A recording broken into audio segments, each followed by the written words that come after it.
හරි හැමෝටම සුබ දැසනක්. මගේ නම අනුර වික්‍රමසිංහ. මම කතිකාචාර කෙනෙක් විදිහට සහ රිසර්ච් කෙනෙක් විදිහට වැඩ කරන්නේ නිව්සීලන්ත වල. අපි අද කතා කරන්න යන කන්සෙප්ට් එක තමයි ප්‍රයිසින්. දැන් හොටෙල්ස් වලට ඇයි ප්‍රයිසින් වැදගත් වෙන්නේ? ඒ වගේම තමයි මේ ප්‍රයිසින් කරන්න යනකොට මොන වගේ කරුණුද අපි හිතන්න ඕන. දැන් අපි කොච්චර හොටලයක් හැදුවත් වැඩක් නැහැ හරියට ප්‍රයිසින් කරන්න නැත්තම්. ඒ සමහරක් වෙලාවට අපි රූම් එකේ රේට් එක හරියට දාන්න නැත්තම් රූම් එකේ රේට් එක හරියට සෙටප් කරගන්න දන්නේ නැති වුණොත් මොකද වෙන්නේ? අපි සමාරක් වෙලාට කස්ටමස්ලා වැඩිපුර ගෙවලා ඩිසටිස්ෆයිඩ් වෙන්න පුළුවන්. සමහරක් වෙලාවට ප්‍රොපර්ටිය හොඳයි ඔයා සෙටප් කරපු ප්‍රයිස් එක අඩු ප්‍රයිස් එකක්. ඒක නිසා ඔයාගේ ප්‍රොපර්ටියට අර ඔයා එක්ස්පෙක්ට් කරන වැලියු එක එන්නේ නැහැ. මේ කියන කරුණු දෙකම වෙන්න පුළුවන්. ඉතින් ඒක නිසා අපි හැම වෙලේම කරන්න ඕන මේ ප්‍රයිසින් කියන එක හරි මැද තැන තියන්න ඕන. ඒ කියන්නේ කස්ටමර්ස්ලා ඩිසටිස්ෆයිඩ් වෙන්නත් බෑ. කස්ටමර්ස්ලා මේ කියන්නේ ආයතනය ගැන කියන්නේ ඕවකැන අපි කොලටික හොඳයි එක නිසා අපි ඕව කොලිෆයිඩ් ප්‍රඩක්ටය ඩිලිව කරන අඩු ප්‍රයිස්සයකට මං කියනෙද ඒ දෙකම ඩේන්ජරස් ප්‍රයිසක අඩුවෙන් සෙට් කරන්න හොදත්න ප්‍රයිසක වැඩියෙන් සෙට් කරන්න හොදත්න එතකොට මේ දෙකම හොඳ නෑ එක නිසා අපි හැමවෙලාම තමන්ගේ ප්‍රඩක්් එකට ගැලපෙන ප්‍රයිස්සක තමයි සෙටප් කරගන්නඩු නති ඒක නිසා අපි බලමු අද වීඩියෝකින් කොහොමද මේ ප්‍රයිස්සක සෙටප් කරගන්න සහ මොනවගේ කරුණුද අපි හිතන්න එතකොට වාට මේ වීඩියෝගෙන් පස්ස හිතාගන්න පුළුවන් මගේ ආයතන එමනත්ත මගේ හොටෙල් එක මොන වගේ දේවල්ද අපි චේන්ජ් කරගන්න ඕන කියන එක මෙතනද වලට අයිඩිය එකක් ගන්න පුළුවන් අපි කියල බලමු ඉතුරටිකට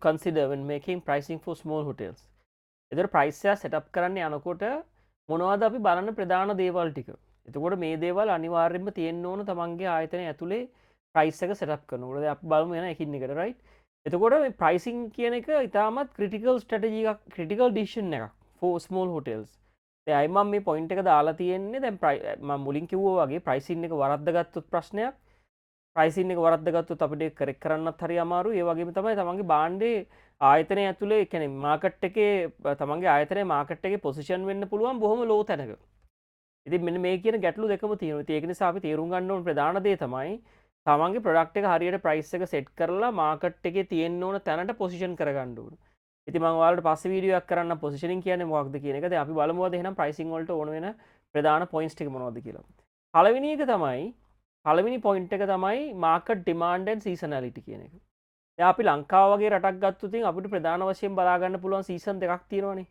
පලවිනික තමයි ඔෆ් සීසන් එක දෙවනික තමයි සීසන් එක එතුකට සීසන් එක තියෙනවා නොවම්බරලින්දලා ඒප්‍රිල් විතර වෙනකං ඊළඟ ටයිම් පිරිියඩ් එක එමනත් මේ වලින්දට නොම්බ විතර ගත්ත අපි ඔෆ්සිසන කියල ගන්නතන දිරයි එතකොට මෙතර තියෙන පොයින්ට් එක තමයි අපි තැන් ලෝක ගොඩක් රටවල් වල මේ සීසන් දෙකේදී රේට් එක දෙකක්ම රේට් එක යන්න අපි දන්න දැන් ලංකාව සීසන් එක තින ටයිම් එක ඩිමාන්ඩ් එක වැඩි මාකට් එක වැඩිපුර මිනිස් වෙල ලංකාව කාමර හොයනවා අන්න එතනද අපි බලන්න ඕන ප්‍රයිස් එක හැම්වෙලාවම නොම්බ වෙල ඉඳලා ඒප්‍රිල් වලට එනකම් කාල සීමාව තුළ ප්‍රයිස් එක උඩින් තියන්න එහෙම නැත්නම් වැඩි කරන්න. එතකොට ඩිමාන්ඩ් එකක් මාකට් එකේ නැති ටයිම් එකේ අපි පුළුවන් තරම් බලන්න ඕන ප්‍රයිස් එක අඩු කරලා බිස්නස් එක කොහොම හරි පවත්වාගෙන යන්න. ඉතින් ඒක නිසා පළවෙනි පොයින්ට් එක තමයි හයි සීසන් vs low සීසන් කියලා මම මෙතන දාලා තියෙන්නේ. ඒක නිසා සීසන් එක අනුව තමන්ගේ ප්‍රයිස් එක හැම වෙලේම චේන්ජ් වෙන්න ඕනේ. පොයින්ට් එක මතක තියාගන්න. ඊළඟ තමයි මේ ඉවෙන්ට්ස් ඇන්ඩ් හොලිඩේස්. දැන් අපි සාමාන්‍යයෙන් ගත්තොත් ලෝකෙ වෙනත් රටවල් වල ඉවෙන්ට් එකක් ලොකු මෙගා ඉවෙන්ටක් යනවනගේ ඉවෙන්ට් එක තියෙන කාල සීමාවෙදී ප්‍රයිස් එක වෙනස් කරනවා අපි මෙහමිතන්න දැන් අපි උදානක නිවසිීලන් වල ගත්තුතින් එතට ස්කූල් හොලිඩේස් කියල පිරිියඩ් එක මෙහ ගොඩක් කටිය ස්කූල් හොලිඩේස් එක ට්‍රවල් කරනවා එතකොට මෙන්න මේ කාල සීමාවද මොකොද කරන්න මේ ගොඩක් ස්මෝල් ස්කේල් මීඩියම් ස්කේල් හොටල්ස් දැන්ගුල් ගෙන් ලොක හොටල්සට සමහරක බලපානවාඩු බට ගොඩක් කලාට මේ ස්මෝල් මීඩියම් ස්කේල් කියන හොටස් කරන ඇත්තමයි මේ පිරිියඩ් එකමනත මේ ටයිම් එක අල්ලලා ප්‍රයිස්සක වෙනස් කරන ඩයිනමික් ප්‍රයිසින්නයක් යනවා එතකට ඒ කාලෙදි සමහරක්ලාට යාල ප්‍රයිස්සක වැඩි කරන ඩොල විස්සකින් තියකින් යාල දන්න අනිවාර්ම ඩිමාන්ඩ් එක වැඩි වෙන අපිට එතනදී ක්වික්ලි මේ රෙවනි ජනරේට් කරගන්න පුළුව මොකද මාකට් එක ඩිමාන්ඩයක් තියෙනවා මොකද ක්වික් සීසනලිට ෆෙක්ට එකක් තියෙනවා මාකට් එක ඇතුළේ ඒක නිසා ප්‍රයිස්සක වෙනස් කරන්න පුළුවන් ති එකසා මේ වගේ දේවල් අපිට ට්‍රික්ස් යොදාගන්න පුළුවන් මේ ඩයිනමික් ප්‍රයිසිංවලට එනකොට ඉලාගේක තමයි මේ ෆෝකාස්ටිං ටූල්ස් කියනවා ෆෝකාස්ටිං ටූල්ස් කියන්න දැන් අද ගොඩක් වෙලාට මේ AI ඇපලිකේෂන්ස් එම නැත්තං Google Analytics වලින් අපිට බලාගන්න පුළුවන් ඩිමාන්ඩ් ෆෝකාස්ට් උදාහරණයක් විදිහට කිව්වොත් ලබන අවුරුද්දේ කොච්චර සංචාරකින් ප්‍රමාණයක් ලංකාවට ට්‍රැවල් කරනවද ලබන අවුරුද්දේ කොච්චර සංචාරකින් ප්‍රමාණයක් ඉන්දියාවට යනවද එතකොට මේ ලංකාවට එන සංචාරකයින්ගෙන් කොච්චර ප්‍රමාණයක් දකුණු පළාතට එනවාද? දැන් මේව ගොඩක් වෙලාවට මේව ඇඩ්වාන්ස් ඇනලිටික්ස්. හැබැයි මේව දැන් ගොඩක් රටවල් වල මේ ඩිස්ට්‍රිබියුට් කරනවා. දැන් මේ නිව්සීලන්ත වල වගේ නම් ටූරිස්ට් බෝඩ් එකට ගියාම වෙබ්සයිට් එකේ බලා ගන්න පුළුවන් ප්‍රොජෙක්ටඩ් ඩිමාන්ඩ් තියෙනවා. නමුත් ලංකාවෙත් මම හිතන්නේ ඉස්සරහට එක සෙටප් කරයි. ඒක නිසා තේරුම් ගන්න මේ දේවල් අපිට පොඩි පොඩියෙන් අත්දා බලන්න පුළුවන්. මම කියයි තමන්ගේ හොටෙල් එක ගැන තමන් අවබෝධයක් ලබා ගන්න ඕන. අර හැමදාම කරපු ගතානුගතික ස්ටයිල් එකේ ඒක පවත්වාගෙන යන්න හොඳ නැහැ. ඉතින් ඒක නිසා අපි මේ පොඩි පොඩි ට්‍රික්ස් යොදා ගන්න තියෙන මතක තියාගන්න මේ ප්‍රධාන කරුණ ඇතුළේ පොයින්ට් නම්බර් 1 එකේදී මම කතා කරේ මාකට් ඩිමාන්ඩ් එකයි සීසනැලිටි එක right. අපි යමු ඊළඟ එකට.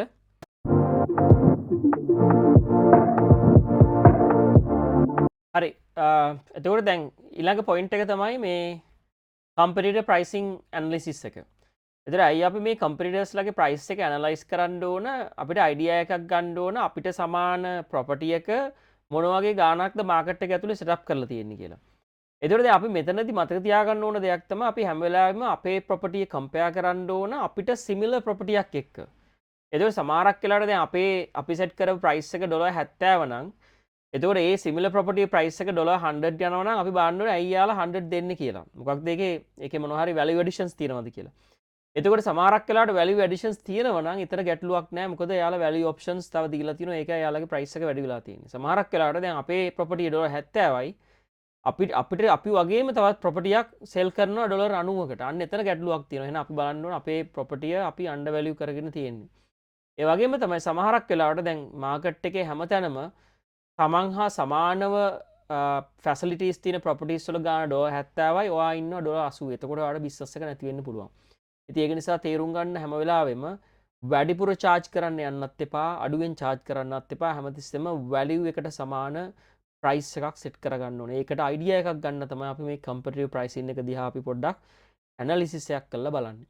එතකොට මේක ලේසියෙන්ම කරන්න පුළුවන් Airbnb එකට, booking.com එකට, Agoda එකට ගිහිල්ලා නිකන් ඉන්න වෙලාවට තමන් පෑනකුයි කොලේකුයි අරගෙන පොඩි Excel sheet එකක් හරි open කරගෙන properties ටිකේ prices ටික දාගෙන ගිහිල්ලා පොඩි idea එකක් ගන්න. ඊළඟ එක තමයි මේ avoid race to the bottom pricing කියන එක.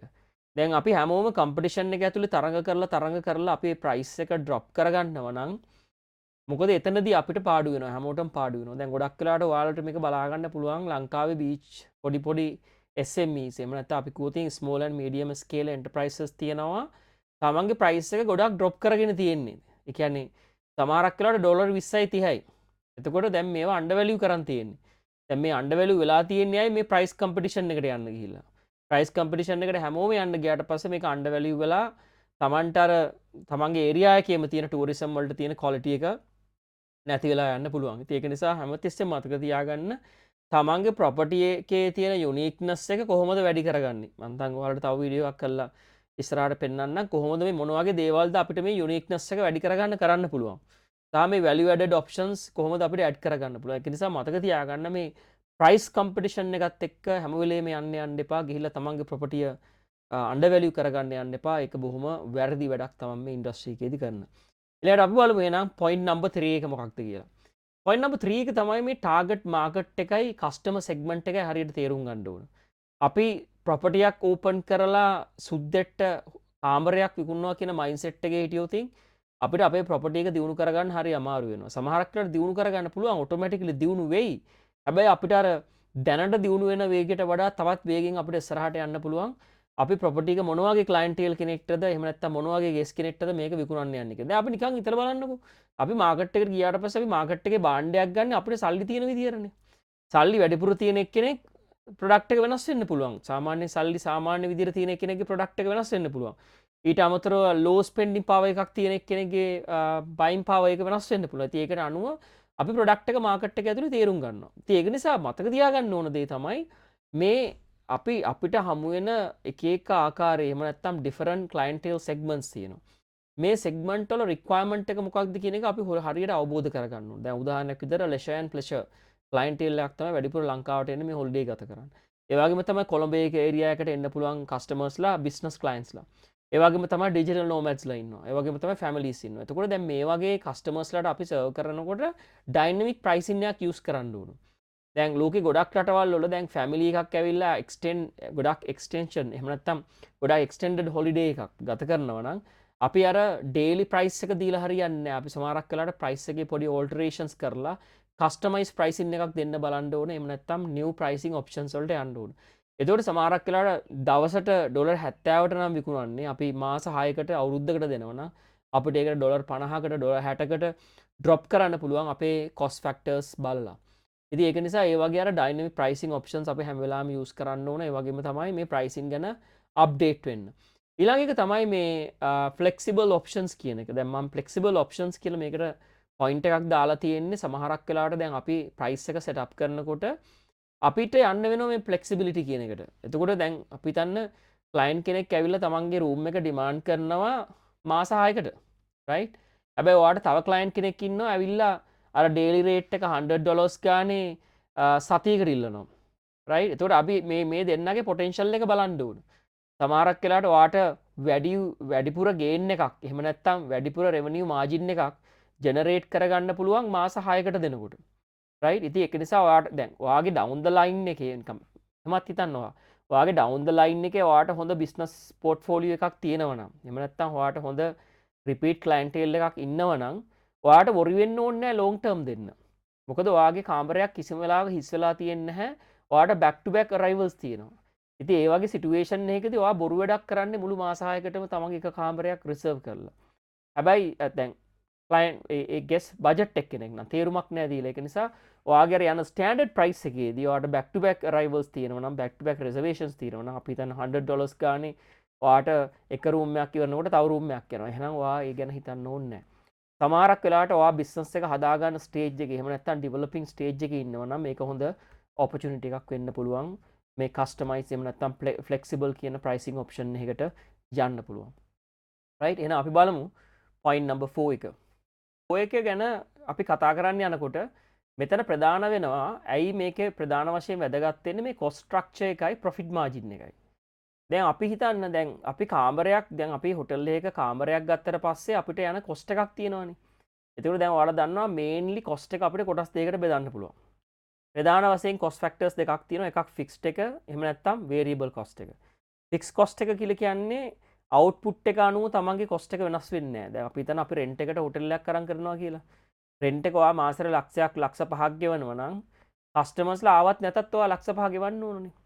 එතකොට සමහරක් වෙලාවට ඔයාට තියෙන්න පුළුවන් මේක ඇතුලේ ෆික්ස් කොස්ට් ගොඩක් තියෙන්න පුළුවන්. ඉන්ෂුරන්ස් තියෙන්න පුළුවන්.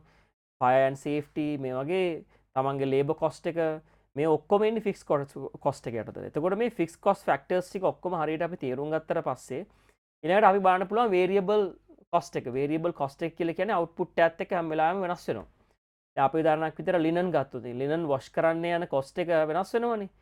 කාමර 10ක් තියෙනවා නම් ප්‍රොපර්ටි 10ම ෆුල් වෙලා හිටියොත් ලිනන් කොස්ට් එක යන්න පුළුවන් සමහරක් වෙලාවට ලොන්ඩ්‍රි කොස්ට් එක දවසට රුපියල් 2000ක්. එතකොට දැන් මේක කාමර 5 නම් මේක 150කින් අඩු වෙනවා. ඉතින් ඒක නිසා මෙන්න මේ කොස්ට් දෙක හොඳට මතක තියාගන්න ඕනේ. ෆික්ස් එක කොහෙද තියෙන්නේ? වේරියබල් කොහෙද? දැන් ගොඩක් ඔයා පොඩි ප්‍රොපර්ටියක් කරනකොට දැන් නිකන් වාඩි වෙලා කොලේකුයි පෑනකුයි අරන් මේ ටික පොඩ්ඩක් ලියලා ඇනලයිස් කරගෙන බලන්න. Tamanට මොනවද දැන් සමහරක් වෙලාවට ඔයාගේ ලෝන් එකේ වාරිකය ෆික්ස් amount එකක් නේ. ඔයා පේ කරන්න එපා ඒක. දැන් ඔයා ලෝන් එකක් අරන් ලෝන් වාරිකයක් තියෙනවා හැම මාසෙම පේ කරන්න ඔයාගේ ප්‍රොපර්ටි එකට. ඉතින් ඒවා ෆික්ස් කොස්ට් ස්ට්‍රක්චර්ස් වලට යනවා. ඒ වගේම තමයි වේරියබල් කොස්ට් එක ඔයාගේ ඉලෙක්ට්‍රිසිටි එක යුටිලිටි බිල්ස් මේ ඔක්කොම වේරියබල් කොස්ට්. ඉතින් ඒක නිසා ඊළඟ එක තමයි මේ ප්‍රොෆිට් මාජින් එක. තමන්ගේ මොකද්ද ප්‍රොෆිට් මාජින් එක? හැම කාමරයකම 120ක්ද තියාගෙන ඉන්නේ 130ක්ද 135ක්ද? ඒක සාධාරණ ප්‍රොෆිට් මාජින් එක හැම වෙලාවෙම යන්න ඕනේ. ඉතින් ඒක නිසා දැන් අර ප්‍රොෆිට් කරනවා කියලා මම එකයි කිව්වේ. ප්‍රොෆිට් මාජින් එක 100 කරගන්න යන්න එපා. ප්‍රොෆිට් මාජින් එක 100 කරගන්න ගියාට පස්සේ එන මේ මිනිස්සුන්ට එපා වෙනවා. එතකොට ඔයාගේ ප්‍රොපර්ටි නිකම්ම ඩික්ලයින් වෙලා යනවා. දැන් සමහරක් වෙලාවට අපි දැන් කියන්නේ මේ කළු කඩේ භාණ්ඩ විකුණනවා වගේ කියලා නේ මොනොපොලි ඉකොනොමි එකක්. එහෙම නැත්නම් ඔයා මොනොපොලි, ඔලිගොපොලි, ඩුවොපොලි ඉකොනොමිස් වල මේ වගේ ගැටලු තියෙන්න පුළුවන්. ඉතින් ඒක නිසා මතක තියාගන්න ඕන දේ තමයි තමන් හැම වෙලාවෙම සාධාරණ ප්‍රොෆිට් මාජින් එකක තියලා මේ කොස්ට් ෆැක්ටර්ස් ගැන හිතලා තමන්ගේ ප්‍රයිස් එක සෙට් අප් කරගන්න. ඒ වගේම තමයි ඔළුවේ තියාගන්න දැන් මේ වැට් එකයි එහෙම නැත්නම් ටැක්සස් එනවා. ටැක්ස් සහ මේ ඔන්ලයින් බුකින් ප්ලැට්ෆෝම්ස් වල මාජින් එක. දැන් සමහරක් වෙලාවට ඔයාගේ ප්‍රොෆිට් එකත් එකතු කරලා කොස්ට් එකයි ඔක්කොම කව වෙන ගාන ඩොලර් 40යි. හරිද? එතකොට දැන් ඔය ඩොලර් 40ට උඩින් කස්ටමර් ඔයාගේ කාමරේ ගන්නකොට සමහරක් වෙලාවට වැලියු ඇඩඩ් ටැක්ස් එක ගෙවන්න ඕන. ටැක්ස් ස්ට්‍රක්චර් එක බලන්න බෑ. ටැක්ස් එක ගෙවන්න ඕන. එතකොට ඔන්ලයින් බුකින් ෆලට්ෆෝර්ම්ස් එකට ගෙවන්න සමහරක් කලාට වා ඔන්ලයින් බුකින් ෆලට්ෆෝර්ම් එක ගානත් වගේ රේට්ට ඇතුළම තියෙනවනම් එක ඩොල 50ක් වෙන්න පුළුවන් 50න් 10ක්ම යන්නේ Agoda booking.com මේ වගේ ෆලට්ෆෝර්ම් එකක් ඇතුළට. ඉතින් ඒක නිසා තේරුම් ගන්න ඕනේ එහෙනම් ප්‍රයිස් ටික ඔක්කොම එකතු වෙලා එනකොට අවසානෙට කස්ටමර්ට යන ප්‍රයිස් එක මොකක්ද? එතකොට කස්ටමර්ට යන්නේ ඔයාගේ ප්‍රොපර්ටි ඩොලර් 80ක් වෙලා නම් දවසට එතකොට ඒ කියන ප්‍රයිස් එක ඇෆෝඩ් කරන්න ඔයාගේ කස්ටමර්ට පුළුවන්ද කියන එක අපි පැහැදිලිවම අවබෝධ කරගන්න ඕනේ. පැහැදිලිනේ? ඉතින් ඒක නිසා මේ ටික පොලේක ලියලා තමන්ට ඉඩ තියෙන වෙලාවට බලන්න මේ වගේ මොන වගේ ස්කේල්ස්ද මේ වගේ තියෙන්නේ කියලා. පොඩි ඇනලිසිස් එකක් කරලා බලන්න නිකන් ඉන්න වෙලාවට නෑ. එයාට සල්ලි එනවා වගේම තමන්ගේ කොස්ට් එක පොඩි Excel sheet එකක් ඕපන් කරලා ඒක බලන්න. so ඒක ගැන මම පොඩි වීඩියෝ එකක් ඉස්සරහට ඔයාලට කරන්නම්. දැන් බලමු අපි එහෙනම් අපි කොහෙද ඉන්නේ කියලා. right? මම මේක blank තියලා තියෙන්නේ. දැන් තමන්ගේ ආයතනය ඇතුලේ මොනවද දැන් අඩු කියලා ඔලුවට ගන්න ඕන. දැන් මම මොන දේවල්ද මගේ ආයතන ඇතුලේ අඩු වෙලා තියෙන්නේ මේ ප්‍රයිසිං වලදී. දැන් ඔයා ප්‍රයිස් එක කරලා තියෙනවා. හැබැයි ඔයා ප්‍රයිසිං වල කන්සිඩර් කරලා නැහැ සමහර ෆැක්ටර්ස්. එතකොට ඔයා සමහර ෆැක්ටර්ස් කන්සිඩර් කරලා නැත්නම් ඔයා එහෙනම් දැන් කන්සිඩර් කරන්න ඕන. කන්සිඩර් කරලා හරියට තේරුම් අරන් ප්‍රයිසින් එක නෙක්ස්ට් සීසන් එකේදී කරනකොට ඔලුවෙන් කරන්න ඉගෙන ගන්න ඕන. right? ඉතින් ඒ වගේම තමයි the last point එක මම කියන්න කැමති guest pay කරන්නේ හැම වෙලාවෙම value එකට. not just the room. right? තමන් කොච්චර හොඳට කාමරයක් හැදුවත් වැඩක් නැහැ. ඔයා ගෙස් ඇවිල්ලා ඩොලර් 80ක් ඩොලර් 100ක් ඩොලර් 120ක් ගෙවන්නේ total value එකට. දැන් අපි මේ කොන්ක්‍රීට් ගොඩකට එහෙම නැත්තම් මේ කාමරයේ තියෙන ෆිසිකල් ස්ට්‍රක්චර් එක නෙමෙයිනේ ගෙවන්නේ. සමහරක් වෙලාවට ඔයා වැලියු එක ක්‍රියේට් කරනවා එක එක විදියට. ඔයාගේ ස්ටාෆ් එකේ ස්මයිල් එක, ඔයාගේ කර්ටිසි එක, සර්විස් එක. ඉතින් ඒක නිසා ඒකත් අපි ඔළුවේ මතක තියාගන්න ඕන. right? ඒ වගේම තමයි මම ඊළඟ වීඩියෝ එකේ ඔයාලට කරලා පෙන්නන්නම් කොහොමද මේ වැලියු එක අපි ක්‍රියේට් කරන්න කියන එක. සහ කස්ටමර් කෙනෙක් කොහොමද ප්ලීසින් කරන්නේ මේ වැලියු එක තුලින් කියන. එතකොට එහෙම නිසා මේ කරුණු ටික හොඳට ඔලුවට ගන්න. දැන් අද ලෙසන් එකෙන් ඉගෙන ගන්න තමන්ගේ ප්‍රයිසින් එක කොහොමද වෙනස් කරගන්නේ, මොන පැතිකඩවලද අපි තේරුම් ගන්න ඕන ප්‍රයිස් එකක් සෙටප් කරන්න යද්දී අපේ හෝටලෙට. right? okay එහෙනම් අපේ තව වීඩියෝ එකකින් හම්බෙමු. එහෙනම් හැමෝටම සුබ පතනවා තමන්ගේ ව්‍යාපාරය හොඳින් කරන් යන්න කියලා. so have a good day.